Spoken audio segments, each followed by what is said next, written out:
desta sessão de introdução ao CSS, ou Cascading Style Sheets. Hoje vamos mergulhar no mundo do design web, onde aprenderemos a transformar estruturas simples em interfaces visualmente apelativas. Sou o Engra António Almeida e nesta apresentação vamos desvendar como o código que vem no ecrã dá vida e cor à internet. Para a nossa aula de hoje, tracei um roteiro que nos levará desde a definição básica do que é o CSS até à sua aplicação prática. Vamos explorar como utilizar os estilos, entender o poder dos seletores e aprender a manipular textos, links e fundos para criar páginas web profissionais e coerentes.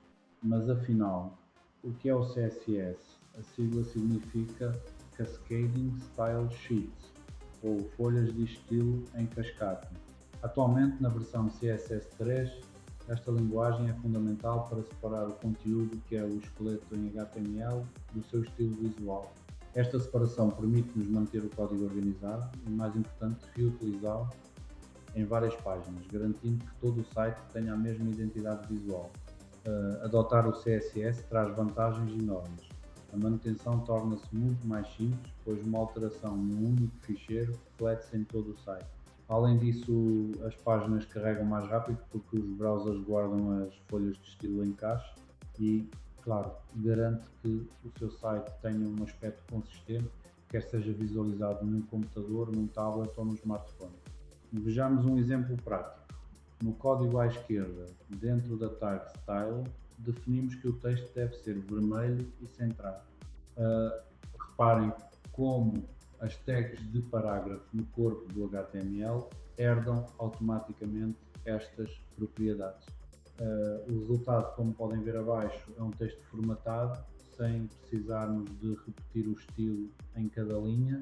Existem três formas principais de aplicar CSS: o método inline, escrito diretamente no elemento, o internal, definido no cabeçalho da página, e o external, que é a forma mais profissional, onde ligamos o HTML a um ficheiro CSS independente. Aqui detalhamos essas três formas. O estilo em linha é útil para mudanças rápidas e pontuais.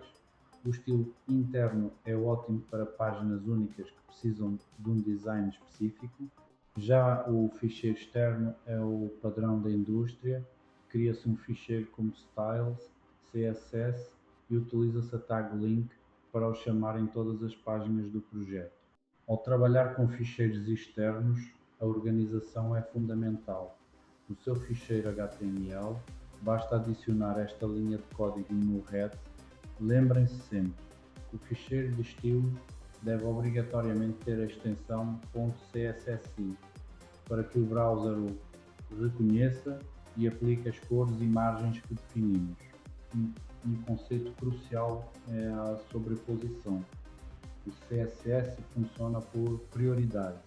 Se tiver uma regra num ficheiro externo e outra diferente na própria página, a regra interna ganha a prioridade para propriedades duplicadas, enquanto as propriedades únicas de ambos são combinadas.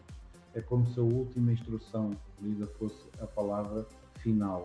Agora que sabemos onde colocar o código, vamos falar sobre os seletores. Eles são essencialmente a forma como dizemos ao CSS: "Ei, quero que apliques este estilo exatamente a este elemento". Existem três tipos principais que vamos ver a seguir. A estrutura de um seletor é simples, o nome do seletor seguido de chavetas com a propriedade e o valor.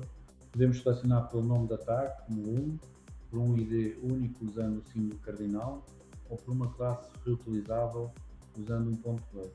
O seletor de elemento é o mais abrangente. Se escrevermos pp no CSS, todos os parágrafos da página seguirão essa regra. No exemplo, definimos que cada parágrafo será vermelho e centrado. É uma forma rápida de aplicar um estilo global a todas as tags do mesmo tipo. Já o seletor por ID, identificado pelo cardinal cirúrgico, ele serve para identificar um elemento único na página, como um cabeçalho especial ou um botão específico. Um ID nunca deve ser repetido no mesmo documento HTML, garantindo que o estilo seja aplicado apenas àquele alvo único. O seletor por classe, marcado com um ponto DisX, é o mais versátil. Ao contrário do ID, pode aplicar a mesma classe a vários elementos diferentes, como um título e um parágrafo ao mesmo tempo. Isto permite criar estilos modulares que podem ser espalhados por todo o seu site de forma eficiente. Para resumir, use classes para estilos que se repetem e IDs para elementos únicos. Além disso, o CSS permite o agrupamento. Se vários elementos como 1 a 2 e P partilham o mesmo estilo, pode listá-los separados por vírgulas para poupar linhas de código e facilitar a leitura. Um bom programador documenta o seu trabalho. Em CSS, usamos comentários para deixar notas que o browser ignora, mas que ajudam outros programadores a entender o código. Podemos fazer comentários de uma linha ou abranger várias linhas usando a barra e o asterisco. Vamos agora focar-nos no texto. A tipografia é a alma da web e o CSS oferece um controle total sobre cores, alinhamentos, decorações e transformações para garantir que a leitura seja agradável e eficaz.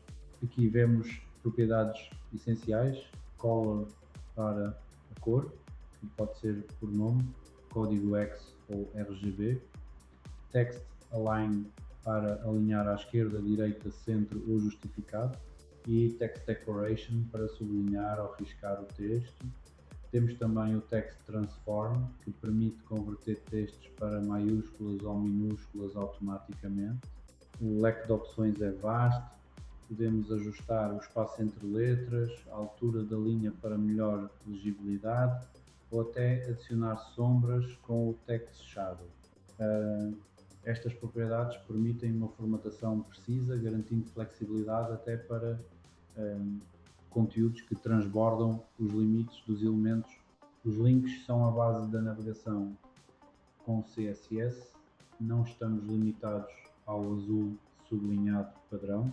Podemos personalizar a aparência dos links, dependendo do seu estado, oferecendo um feedback visual importante para o utilizador. Utilizamos pseudoclasses para isso. Podemos definir uma cor para um link que nunca foi clicado, outra para um link já visitado, e a mais comum, a arroba, que muda o estilo quando o utilizador passa o rato por cima, tornando a interface mais interativa. Passando para a estética de fundo, o CSS permite manipular cores, imagens e o seu posicionamento. O fundo define a atmosfera da sua página e ajuda a destacar o conteúdo principal. Temos propriedades específicas para a cor de fundo, imagem e repetição. Uma dica valiosa é a propriedade de shorthand de background, que permite definir a cor, a imagem, a repetição e a posição, tudo numa única linha de código, tornando o ficheiro mais limpo e profissional. Com o CSS3 ganhamos o background size. Esta propriedade é fantástica porque permite controlar se a imagem mantém o tamanho original ou se deve ser redimensionada para dimensões específicas, evitando que imagens grandes estraguem o layout da página.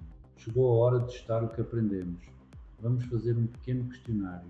Sabem o que significa CSS e qual a melhor forma de aplicar estilos a várias páginas ao mesmo tempo?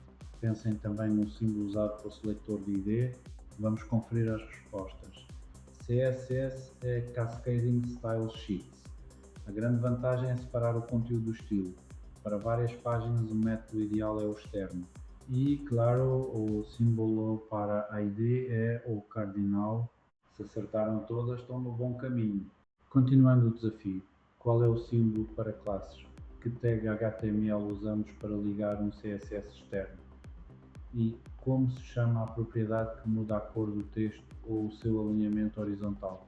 Aqui estão as respostas finais. O seletor de classe usa o ponto. A tag para ligação externa é o é menor que link é maior que. A propriedade da cor é simplesmente color. E para o alinhamento usamos text align. Dominar estes conceitos básicos é o primeiro passo para criar sites incríveis. Terminamos aqui a nossa introdução ao CSS. Espero que esta sessão tenha sido esclarecedora e que se sintam motivados para começar a estilizar as vossas próprias páginas. Caso tenham dúvidas ou queiram aprofundar algum tema, deixo aqui o meu contacto da ISTGL. Obrigado pela vossa atenção e bons códigos.